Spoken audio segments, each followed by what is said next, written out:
Hello, everyone. Welcome to the 61st episode of the Spiritual Brainstorm. In this episode, we'll be discussing humanity's origins because I've just stumbled upon a very interesting channel, which I'll share in the description, which presents the true origin of humanity, presenting all the extraterrestrial wars and explaining a great bunch of things. But I wanted to put it into a broader context because, unfortunately, um, um, when you don't have the big picture, then it can be widely misunderstood. And I apologize if I need to pause the video from time to time because I'm a bit under the weather. So I have to sneeze and blow my nose quite often. So let's dive right in. The first thing I wanted to talk about is just basically do a little quick recap and an overview of some basics.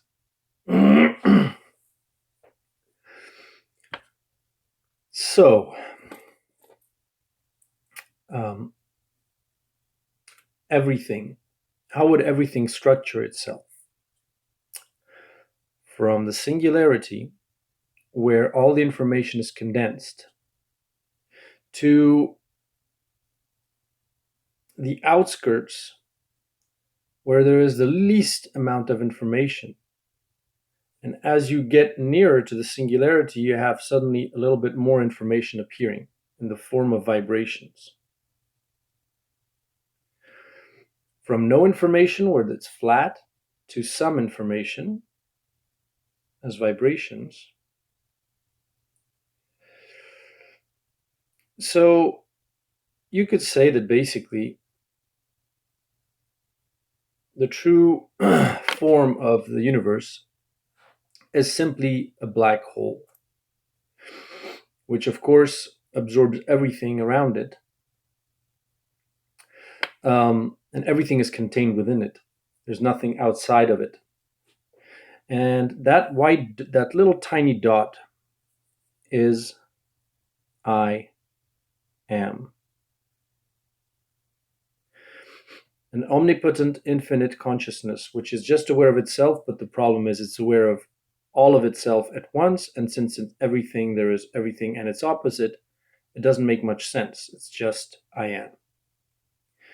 And in order to know itself, it projects that I am consciousness on the outside and creates little points of consciousness that look at itself from different perspectives. These little points of consciousness then try to make their way back to the singularity, thereby informing it of what it is besides the fact that it exists. And you can only understand what you are when you understand what you are not. That is, since in the I am there is there's everything, then there's also every single choice that you could have made during your life. And that means that to be a bit provocative and just to drive the point, it means that at every second of your life you have at the same time died one way or another, because that is possible, and you have stayed alive at the same time. And you have made every choice and its opposite. And when you have that kind of understanding and you've made all of those at once, then of course there is nothing else but I am as information. In order to know anything, you have to forget something. If you know everything, it's the same as knowing nothing. And that is what most people don't understand when they're talking about omnipotence and omniscience. When you know that everything is going to happen, it's the same as knowing that nothing will happen, basically. Because, I mean, if you know that at every single point in time you're going to make a decision that's opposite, then it's not much of a knowledge. However, if you create a limited story and you give yourself the illusion that you've made one choice and not the other, Then you have knowledge. And the whole point is to create a sort of a string of knowledge between the absolute relative, where you are basically just vibrations, to the absolute, but keeping a relative vantage point on the absolute, where you're really close to the singularity, but you're not quite the singularity. And you have a broader and broader view, which allows you basically to almost like do this kind of a cone view, like a slice of infinity. And if you multiply these slices, that's how basically infinity explores itself. But here is something really key to understand and that I find most people miss. There is always going to be one point where this consciousness falls through instantly. So imagine that these consciousnesses sort of become these vibrations and they interact with each other. They think that they're a vibration that is independent and they interact with each other. Since there are a near, well, I would say an infinite number of points of consciousnesses which are sort of limiting themselves to thinking they're a part of a vibration and interacting with each other, there is always going to be one point where that story creates instantly the next layer, which is the photon, which is the toroid, the torus, shape, which is the only way to sort of wrap vibrations around themselves so that they don't superimpose and cancel themselves out. So you have perfection and harmony is achieved here with a superposition of vibrations according to the Fibonacci sequence so that they are harmonious. But since for every vibration there's an opposite vibration of opposite phase, then you need some way to make sure that those two coexist in a way that they will not superimpose and cancel each other out. And you create the next layer, which is the photon. And that's another dimension, if you will. And then the photons undergo the same thing. There's an antiphoton here. So the photon and the antiphoton, because for everything that exists, the opposite also exists. And the same plays out again. You have various points of consciousness that play around incarnating these different photons. But there will always be one place where, again, these photons arrange instantly into the next layer, which is, these quarks or whatever. I think that's what we call them. And lo and behold, I think there are 12 of them, which is very indicative of which reminds you of the musical notes. That layer then is here. And, and let's just skip a bit forward and go straight to the most important. So you have the formation of the star and the solar systems. That's one dimension and one layer. The formation of the living cell.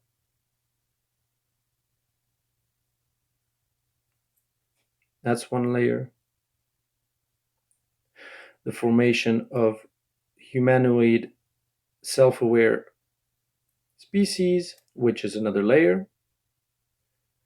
And this is the bridge between physics, chemistry. This is the bridge between chemistry and biology. And we are the bridge between biology and whatever we can't really imagine and give it a label yet. And here you have ET races, which is the moment where humans become, well, you have this holon structure, as I've always discussed, that you have parts that create a whole, which themselves become parts in another that creates another greater whole, and the whole universe is structured along this holon kind of philosophy. And beyond that, maybe here we have like conscious galaxies or something. Conscious. And they're getting closer and closer. But what I've been saying is, and this is really important, is that at one point, let's say it's right here, always at one point, there is an instantaneous fall through to the next layer where time basically flies infinitely fast or goes infinitely fast, and the next structure, the next holon structure, appears instantly. How is that possible? Well, since everything is ultimately a vibration, oops, oh, wait a minute, what happened here? Since everything is ultimately a vibration, then there is no reason why it should take time. It's like if you have an infinite number of consciousnesses, then out of sheer chance, the interaction between the parts at one point in this infinite kind of circle will harmoniously click into each other. It's as if, let me just give you an example here quickly on my piano. I hope you'll hear this. It's as if you immediately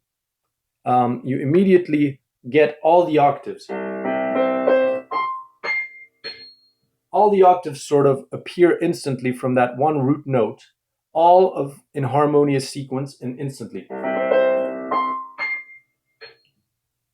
And then what the universe does is it uses that. That's the first thing that basically I am sort of gets as information right after it understands that it exists. The very next thing that it knows, which is nearly instantaneous from its point of view, is that it is all of these structures. It is all of these ideas, all of these bridges, which are ways for escaping perfect symmetry and creating a certain story. And so in other parts of this reality, some of these are just stuck here. For instance, you have consciousnesses that are trying to go here, and then they pull back up into chaos, and they're trying to get to the next layer. But because the I am sort of knows now that it's all these structures, it knows perfection or harmony, basically, not really perfection, but it knows how to harmonize itself in order to escape perfect symmetry. Then it acts as a point of attraction on all of these lost kind of stories. And they can gradually then go back to the I am, circling through these layers and bringing back the experience associated with the interaction of these different points of consciousnesses, where in this story in the red, in this one, there is no experience because it happens infinitely fast. Experience, I forgot a P there. Because it just knows that it is all of this, all of these structures. It's like the human is an idea, or a template. It's like a template. A perfect template, perfect, mind you, and that's really important. Here, you'll always have imperfect versions of that template, and that's totally fine. For instance, here, this is probably like where we are, like here, an imperfect template of this pure idea, which is perfect, but which cannot experience itself because, again, it falls through instantly to the next layer. And what we're doing is almost like if between two logic layers, as I call them, or two dimensions, like two octaves, you're exploring what's in between.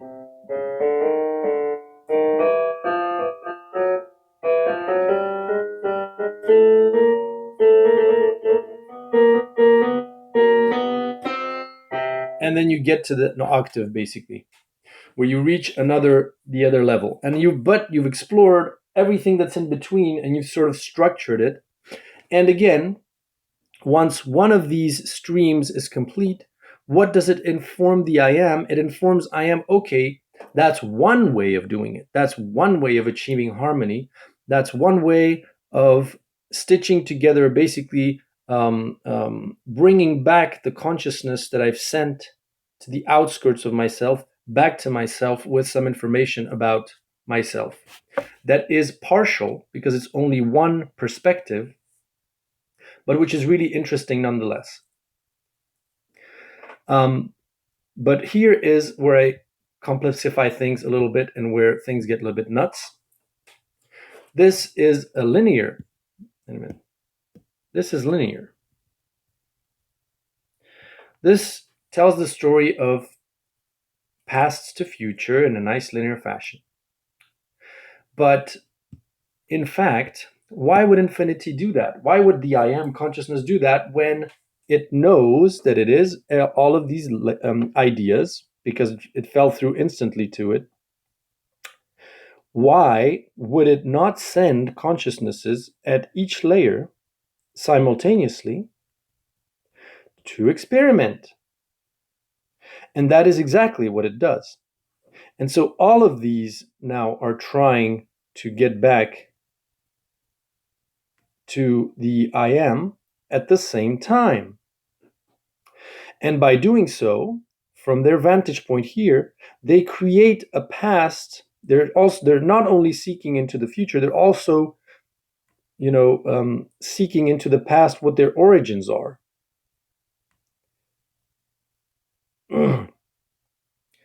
And from our perspective here, we've done the same.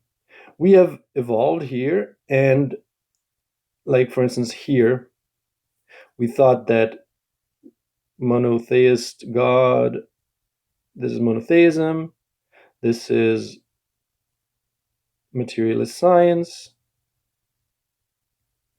And, each of these just tries to, invents itself a little past here to try and bridge the gap with the previous layer, which is the living cell here. And it also sort of experiences itself. And then suddenly, when you get close to another layer, suddenly sometimes it just clicks. And what does this refer to? It's basically the tree. What is it? The tree of knowledge. Is that what it is, or is it something else? That tree basically where the roots are the branches and the branches are the roots. Let me check. No, it's actually the tree of life. Tree of life. That's what it is.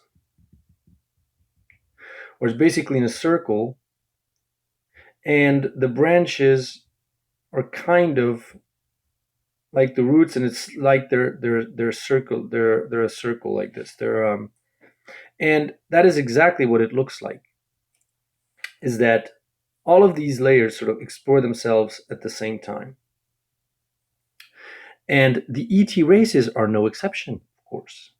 So it's as if, just the same as we kind of popped into existence instantly, and then, you get the story of Adam and Eve, shunned out of paradise, all these stories. And then you have, so that's basically here, when you sort of incarnate here and you're like, what the hell? You're attached to nothing. You have no past. This is Adam and Eve. No past, no future. You have no idea what you're doing there. And then gradually you grow these roots into the past, where you try to reverse engineer how the hell you got there.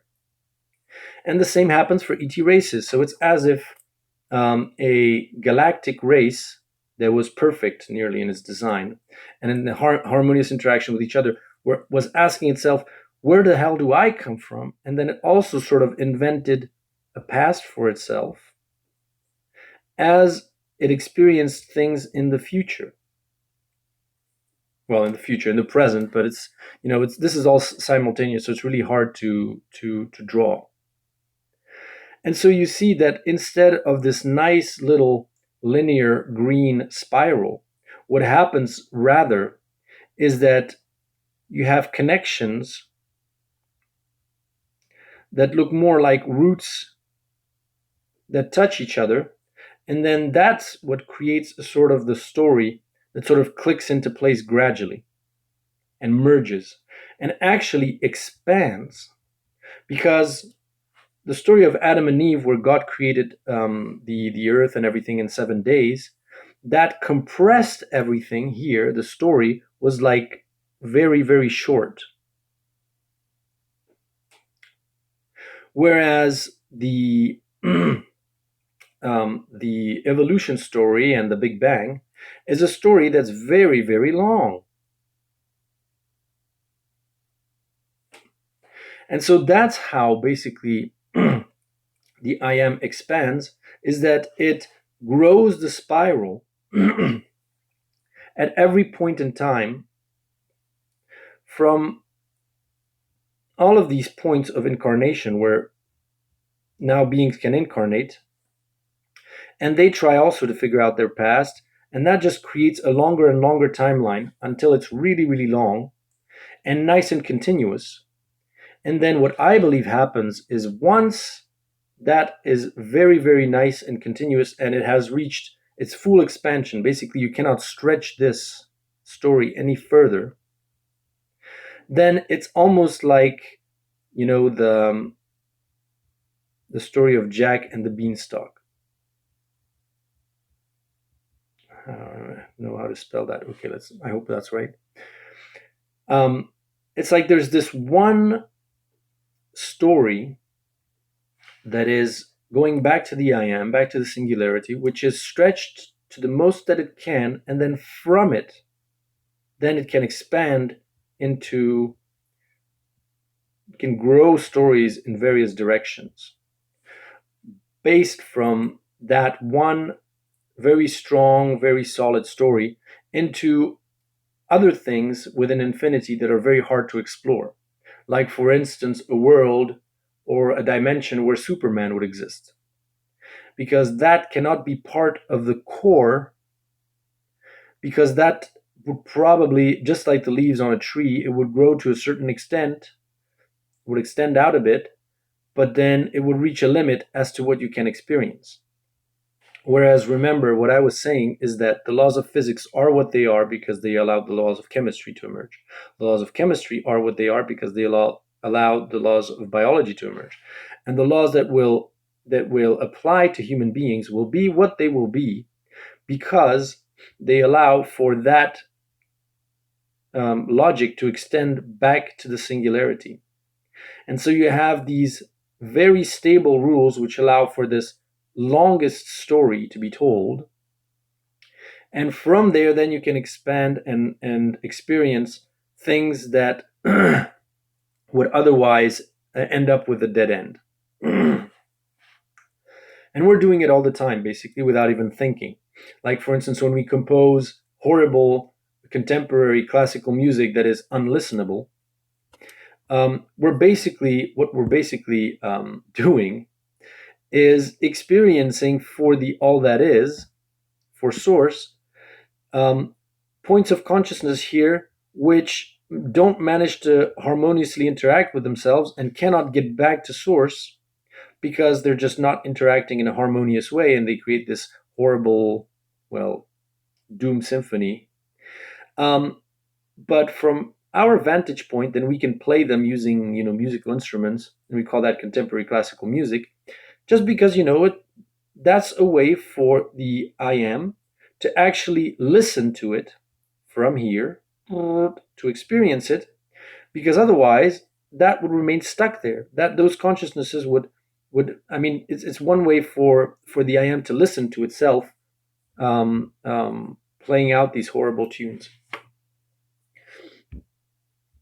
And one last thing I wanted to stress is that obviously, like I said, because of this holon structure, the only thing that each layer knows is what is on the inside and projects it on the outside. So the only thing we know when we get from here is what is inside of us. That is biology. And the more the world of biology experiences itself simultaneously to our experience, so it's really difficult to sort of understand. But as we advance here and come up with monotheist religions, so too other consciousnesses then experience the life of a living cell, and those two kind of inform each other in a kind of a feedback loop. And the same here, like the planets and the stars, and they're trying also, they're experiencing, and there's a feedback loop between all of these stories, which allows all of them to grow simultaneously. And that's what we experience here as going towards materialist science. The reason why we get to that point is because the universe experienced itself enough in all the other layers so that that is now accessible to us. And of course, the reason why we're moving away from material science and into spirituality and all this quantum quackery is because all the other layers are also evolving and experiencing them further, which inevitably pushes everything to grow. And so our understanding of our inside is changing because our inside is now, all of this is inside of us, basically, because they're all layers that are within us. We have within us the laws of physics, the laws of chemistry, the laws of biology. And the more those parallel realities or simultaneous realities or dimensions, as you want to call them, experience themselves further, the more we gain in awareness. And the same, of course, happens here. The more ET races sort of battle each other and do whatever, that is also something that informs us and helps us grow. And I wanted to discuss these origins of humanity because there are a lot of information that are circulating around in the channelers in the channelers and amongst various people that are connected to ETs that are sort of telling a certain story of humanity. Now, maybe I'll start with the hollow moon idea. And that is that basically there were some ET wars in our solar system between invaders, which were like the reptilians and other ET races, against the humanoid ones, like the Arcturians and the Lyrans, I think. I'm not an expert in this. I just read it, and I don't remember all of it because as I'll explain, it's not what it seems. And the moon was like this empty. It was like this kind of ship that the Arcturians used to observe the universe in a way which would not traumatize, I guess, or impede on the reality of evolving consciousnesses or lower consciousnesses like us. So, and there were these ET wars, and the good guys, basically, or the alliance, or whatever you want to call it, was kind of losing, or they were both kind of in a bad spot, in a tight spot, and so they decided to take refuge on Earth and put a electromagnetic shield around it at 7.83 hertz, which limited the Earth's vibration, which was originally 50 hertz and 5D by design, back to 7.83 and 3D reality. And so and what they're saying basically in these various channelings and these various sources of information is that the reactors that are powering this electromagnetic shield are now giving away, and that the moon basically will stop preventing the Earth to vibrate at its natural frequency, and that's what we call ascension. Basically, just becoming what we already were, and we were artificially kind of downtrodden by this technology. Then there's the story of the Elohim, or the fallen angels, which are basically some of these ETs that became trapped on Earth and mingled with emerging an emerging bipedal species, which became Homo sapiens by mingling with the fallen angels. And then, the reptilians, the invaders, all that story. And by reading all of this, I just I cannot prevent myself from reading it in a totally, totally different way. What I see is basically just a more complex version of our own growth inside the womb of our own mothers, where you have your mother. I'm just, don't kill me, I'm really terrible at this. This is your 5D mom,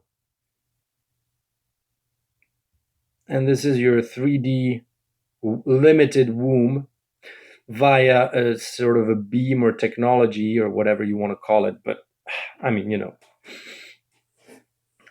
tell whatever you want as a story, as if you're a fetus in here. You can tell yourself whatever story you need to hear in order for you to make sense of what's happening to you, and especially what is going to happen to you, that is birth. How would you explain that suddenly you move from one environment to another? And the only way to do that is basically what I want to get to here also is that there isn't a kind of an overlap that happens here between past and future, where some of these roots extend a bit further into the past and some of these ones extend a bit more into the future, and then they kind of try to merge and harmonize to form one. Because at these points of junctures, this and this, these are very critical points, because basically all these stories that go into all kinds of directions have to go through the pin of a needle, through that one gate, which is that idea of a bipedal, self-aware creature, whatever. At least mostly. Of course, there are other evolved consciousnesses which are not humanoid in nature, but you get the idea. It's basically biology which has reached a self-aware and conscious kind of level of understanding of itself, which is a new step, or a new bridge between two new dimensions. Everything has to converge and go through the pin of a needle. And so you have the future that reaches a little bit more into the past to steer these stories to go through that portal. And there is a kind of a back and forth kind of exchange of information, let's say, or an overlap of two stories. And so you see, it's as if before birth, the individual cells of the baby here, the individual cells, were preparing for what they were going to see to give a form to the gynecologist and the nurses that await on the other side, because it goes from one environment where it thought it was alone in a lonely universe, basically, to another kind of reality where suddenly it's buzzing with life and creatures just like itself. And how would those cells, those organs, all of them sort of need to prepare to face that kind of new reality? And so you have information that permeates from the 5D into the 3D, so that the cells are basically prepared. And all they can do, of course, is whatever form they can give to this. The only form they can give it is something that they know about, which is how they work on the inside, and build a more complex version of that to explain what's happening on the outside. And this is exactly what is happening right now. Now let me just so I said more complex growth in the womb. Let me basically explain this. ET wars. Now, forgive me for this because it may be very graphic, but it's the only way that I can explain this. This is one biologist that explains that there is when a man ejaculates, when he has like 100 million spermatozoa that are sort of expulsed in the vagina.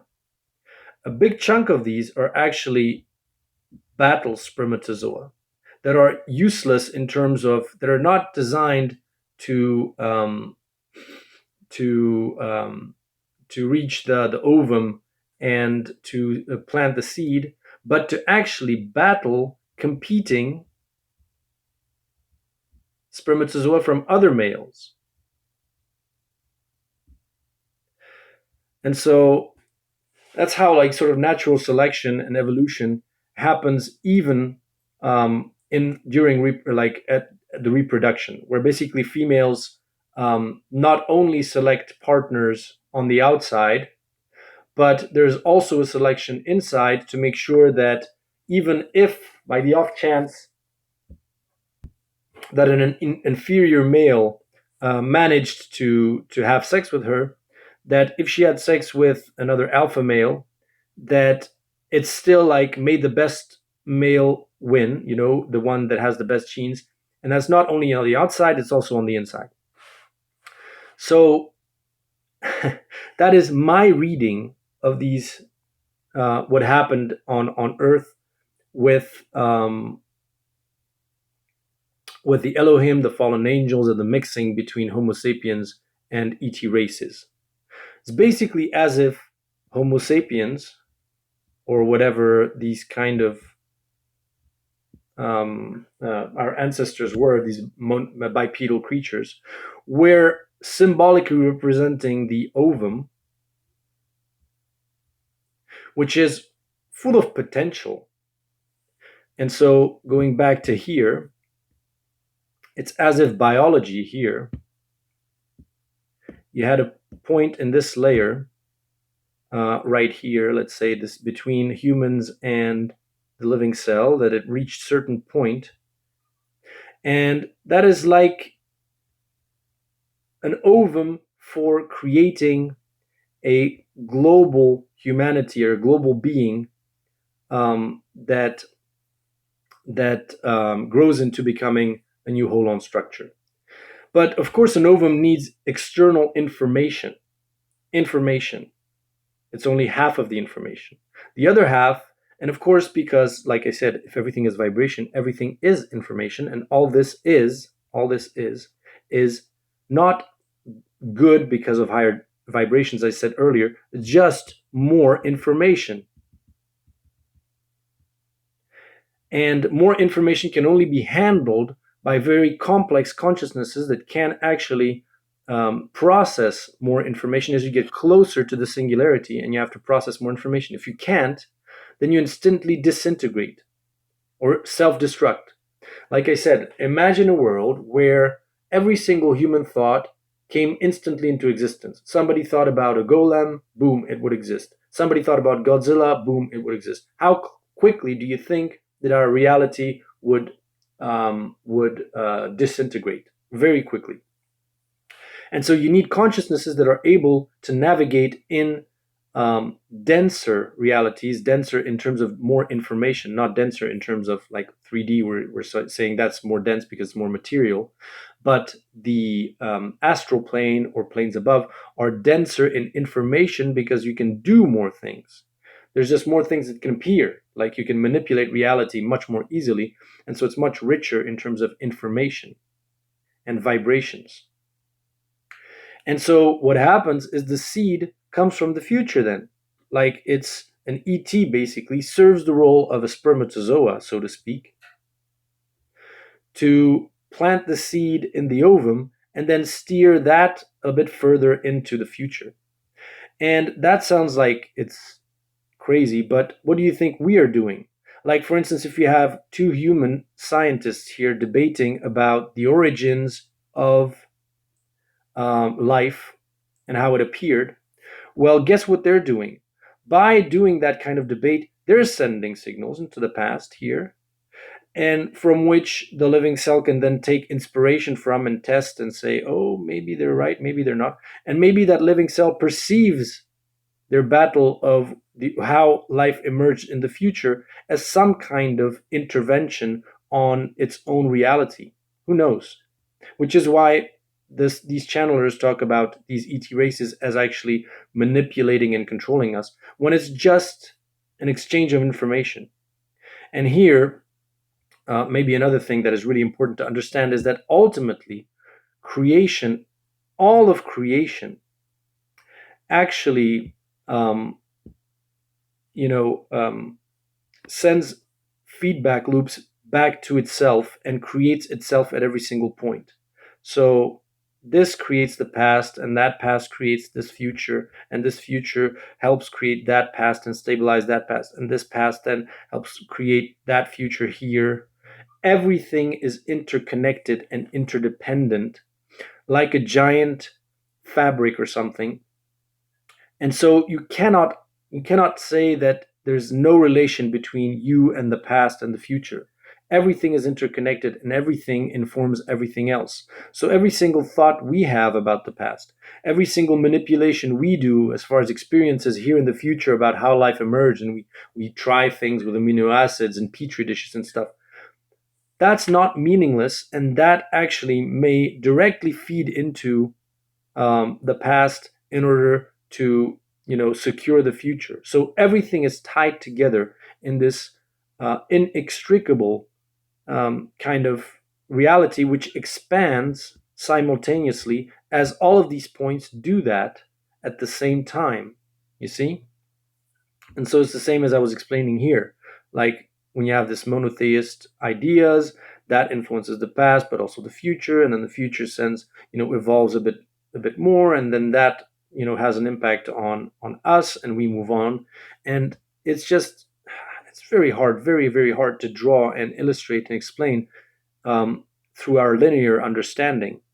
But just think of this as just a bubble that grows, like a surface of a bubble that grows and expands, and that bubble is actually the is like time. Is basically, it's stretching in all directions, and allowing more and more information to be experienced.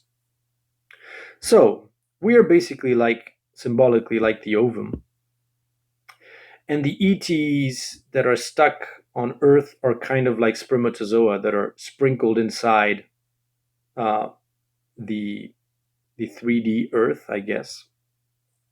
And then we grow inside Gaia. We grow inside our planet, and the form we give the womb is this hollow moon, electromagnetic shield, whatever. Is it true? Is it, well, maybe it's true. Maybe it's the best way for us, given our current understanding of reality, because most of us are still stuck in materialist scientific materialism. We need a story which is materialist in nature in order for us to give a form to a process which is something that we've just been through on the inside, and that we wouldn't understand what is happening to us on the outside if we hadn't given it that kind of form. If we were still stuck in a monotheist religion kind of consciousness, then this process would take another form, that of, for instance, Jesus coming back and God, appearing in the clouds, and the chosen ones ascending into paradise, all the stuff that's written in the Bible. And so the form evolves as your understanding evolves. Now, um, reptilians. And this, I mean, you're going to laugh, I guess, again at my interpretation of this. So basically, who said that Mother 5D Earth had only one child? That is humanity. People say that reptilians are basically, many of the reptilians are descendants from the dinosaurs, which hid into inner Earth or hollow Earth to survive and then created a civilization there. Hey, to each his own version of what they of the womb, basically, and to each its own understanding of what the womb is. So for us humans, with our current level of consciousness and understanding, because we're in scientific materialism, we give the womb a certain form, which is this electromagnetic shield, blah blah blah. The reptilians, which are descendants of the dinosaurs, they had to shield themselves from, the debris of a comet or something, and they went to live inside the planet, and they've grown a civilization inside the planet. That is the form that they give to the same process to explain what is happening to them as they reach a global consciousness, a new holon structure, and to reverse explain to themselves how they can come into existence and how they can emerge in another dimension, in a 5D dimension, which is their own sort of version of 5D. And then what happens then? What are these ET wars actually? So it's as if humanity was born into 5D already. Of course, it already exists because, as I've said, everything happens simultaneously. And humanity was fighting with the reptilians. No, I'm Gaia's son. No, I'm Gaia's son. And they were pulling each other's hair and fighting and squabbling. And that's your ET wars, at least in my understanding. Okay? It's the same as you fighting with your siblings. And because, as I said, the importance is to have this nice continuous story, it's as if you had a battle between two forks in that story. One which is where humans are the real 5D, whatever. And one where it's the reptilians that are the true, real 5D. And that's just silly. It's just silly because it's the same as fighting between brothers and sisters. So what do I want to get to as a conclusion? First of all, that we shouldn't abandon the past in favor of the future. So it's as if the problem with, believing those stories about the ETs is that it's as if you forsake completely this and you just say, oh no, we were just created by aliens here, and then that's what brought us here, and then, well, that's silly.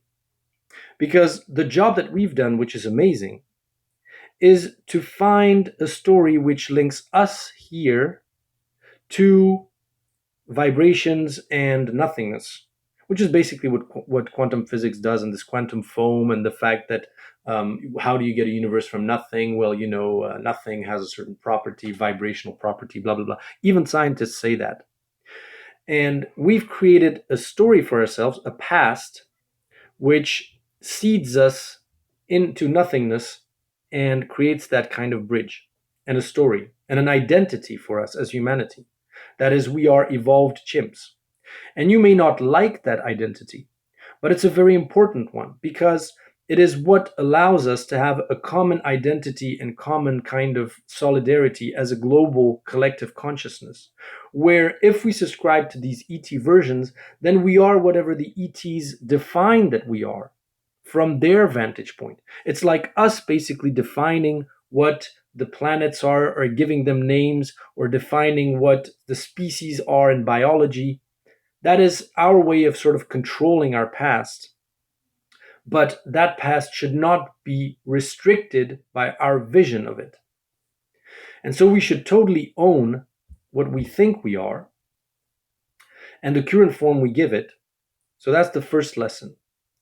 That this is also a form of duality. that we need to overcome is the future shouldn't dictate to the past what it is, and the past shouldn't also dictate to the future what it is. It's like these two things are overlapping. The future is saying to the past, no, you're something different. You're actually from here on. And the past is saying, no, no, no. And, these two should merge. And again, it's duality that is reconciled into a new unity where both are true. Both perspectives are true. It's just that this narrative that we hear is just something that is preparing us to jump into 5D, where we need to give it a form. We need to explain to ourselves how it is that we jump that we will end up in that new reality. And the second thing, as a conclusion, that I want to give is to stop focusing so much on the form and start focusing on the principles and logic. What did Jesus say? Love others like you love thyself. The most important point, besides what form our own transition to 5D takes, is harmony, achieving harmony and achieving a sort of a world where humans interact harmoniously with each other. And how we do that is up to us. We shouldn't ask the ETs for that, because that's like asking your brother how you should be. That's just simply stupid. It's not owning our own uniqueness and what we bring to the table as far as the universe. So you imagine that all of these civilizations are like players in an orchestra, and we have the opportunity to bring a new instrument into the orchestra. That is humanity. Instead of copying the violinist or the bassoon, which are already there, maybe we should invent a new instrument and bring it to the orchestra that is much more enriching for the universe than to just ask the Lyrians or the Pleiadians, how did you do this or that? Okay, let's do the same. No, no, no, no, no, no. And so concentrate on harmony, let go of the form, understand that whatever form it takes is whatever form that we can understand at our level of consciousness, and that's okay. And work on being open to this form taking in another kind of symbolic form than the ones that are being told it's going to be like. Because who knows? Maybe we'll be up for a surprise, and maybe that's actually also what's really important for the universe is not to is for the baby to be free to give it whatever form it wants to these creatures, and that also creates more variations and diversity within the universe. So I hope you found this video interesting, and talk to you in the next one.